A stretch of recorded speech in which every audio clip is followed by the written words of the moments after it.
reports, your peer group data comparisons for your institution. That has several ratios out there, a way of measuring, identifying what's acceptable, what's not. The OCC has guidance in this regard. They have a book called Detecting Red Flags. I've gone through that, and I find that very useful in terms, and it has good guidance in terms of some of the risk categories of what is and what's considered acceptable, what's not, what should be considered a red flag. Your own strategic plan. Institutions, you guys, having your own strategic plan, that sets certain business objectives for you. That's what board of directors have approved. Certainly you should be looking in there to make sure that your actual results don't exceed your strategic plan. Policies are another area where you want to look at, because you set certain goals within your own policies. And you certainly want to make sure that you're not exceeding what your policy allows you to. So these are some areas where you think where you can get some guidance in terms of setting those benchmarks. What I did was I also, in some of these areas, I thought I would spend some time also giving some examples of benchmarks so we're all on the same page. For financial performance or financial risk, capital growth rate is less than total asset growth rate. Capital ratios below well capitalized are those required by order or agreement. If you have an agreement, certainly that would be another enforcement action that certainly has to come into play. Capital ratio is significantly different from your peer ratios. Declining capital levels or ratio, a lot of emphasis on capital, obviously, these days. Dividend payout ratio is significantly higher than peer ratios. These are some examples. These are things you may want to monitor as part of your model and your benchmark. Liquidity, which is a big issue these days with the regulators. Increase in reliance on wholesale funding. Increases in large CDs, broker deposits, or deposits with interest rates higher than your market. Changes in credit line availability, etc. Comparison to peer group liquidity ratios. So what I thought we'd do is we'd take one risk area. Now we're talking about risk now. We're not talking about the function. Credit risk. And give you some example of quantitative measurement. I can talk a lot, but giving an example is a little more clear. So in this example, the institution, let me come on this side. The institution went in and created their benchmarks for credit risk. But they decided what some of these parameters: loan allowance as a percentage of loans, non-accrual loans as a percentage of total loans, classified loans as a percentage of net loans, etc. CRE, commercial real estate loan, which is certainly getting a lot of play these days, as a percentage to capital. Construction loans, we talked about earlier, as a percentage of capital. Dollar percentage of your largest 20 borrowers to the bank to total loans. Are you relying too much on too few borrowers? That could be a risk to you. Percentage of loans to total deposits, etc. So these are some of the benchmarks for credit risk this institution has created that they want to measure their risk by and the elevation of that risk. So now I've got my benchmarks. Now I've got to define what I consider to be critical for each one of those benchmarks. What I consider to be high, moderate, or low. In this example, for example, this may be really outdated already. This is loan allowance as a percentage of loans. If it's greater than 1.75, it's low. I mean, these days I don't know 1.75 really classifies as low. So now we're doing a quantitative measurement as of March 31st. We go and calculate our loan allowance, and we come up with 1.6. So what we've determined is 1.6 for this example would be moderate risk level. So creating this kind of this framework allows you to set a risk level for your institution against the benchmarks that you create. And creating this, I mean, there's enough guidance out there. You can look, like I say, your UBPR reports to get some ideas. So we go through each one of these things. Oops, what did I do? How do I do that?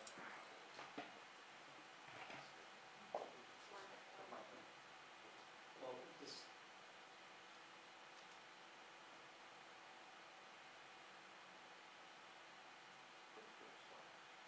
there we go.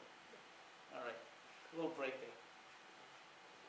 So we go in, we calculate our risk for each one of these areas. 1.6, moderate, non-accrual, high, classified loans, high, construction loans, critical, 215%.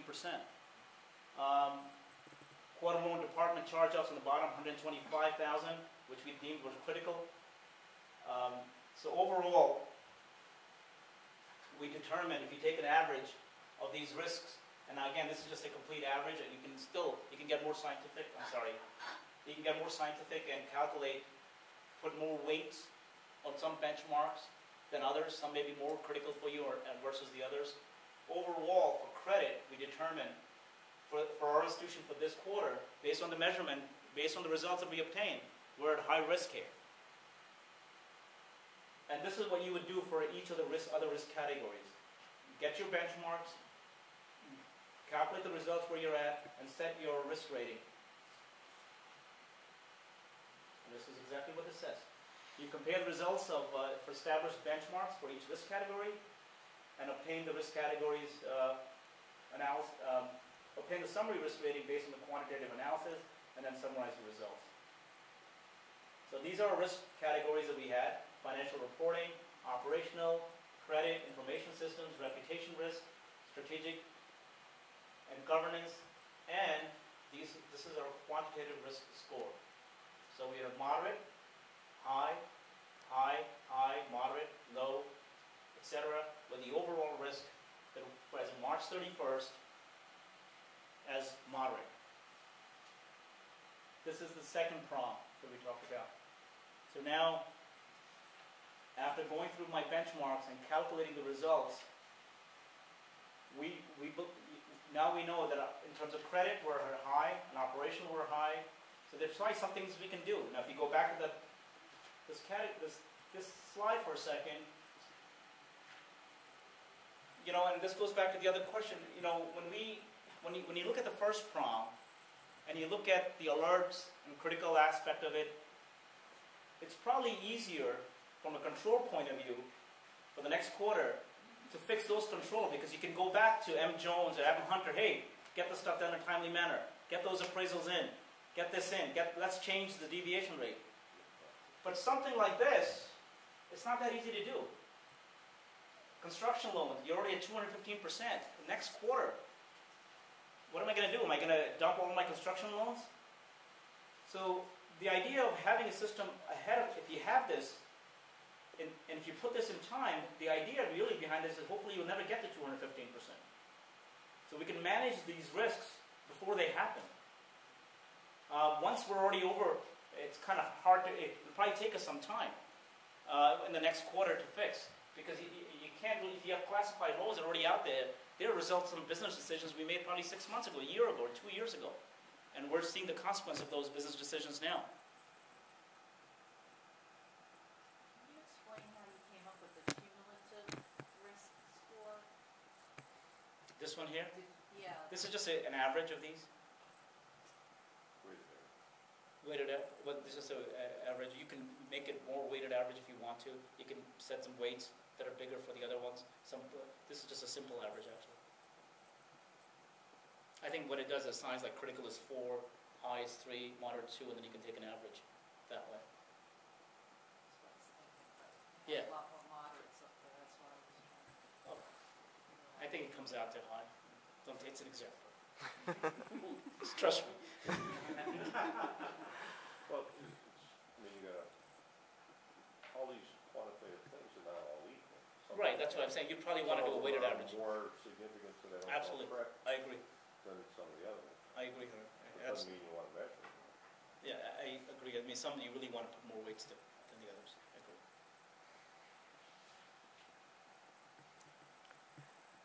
And so we list all our risk categories with the adjusted inherent risk from the controls. We list the summary risk ratings based on the quantitative analysis, and then we try to get to our dashboard. So we're still not there yet. We've got the quantitative risk. We're almost there. We want to combine this now to our one light. We want to get one traffic light. March 31st. So now, this is the first prong, controls. This is what we had ended up for the risk categories. Low, high, high. This is the quantitative. And then this is again an average of these two, which is called residual risk. So financial reporting, what this model is suggesting is our residual risk for financial reporting is moderate as of March 31st. Operational, it's high. Credit, it's high. Information system, it's high. Reputation is moderate, etc. And we take an average of that, our overall residual risk for this quarter is high. So now I've got a high risk. And again, you want to build something, you want to do it for a reason. You want to be able to have some benefits out of it. This tells us where we're going. What caused us to be high, what we can do in the next quarter to try to reduce it. That's got to be the objective in any ERM, is help us manage that risk. So what happened here in this quarter? We had, these were our overall risk scores when we first started out. Low, moderate, etc. This is the direction of risk. Each one of those kind of went up. Financial reporting went from low to moderate. Operational went from moderate to high. Credit jumped two points, went from low to high. So every single area went in it's going in the direction that we probably don't want it to. Or it could be a reflection of we set our inherent risk maybe a little too low. But these are things that you'll tweak with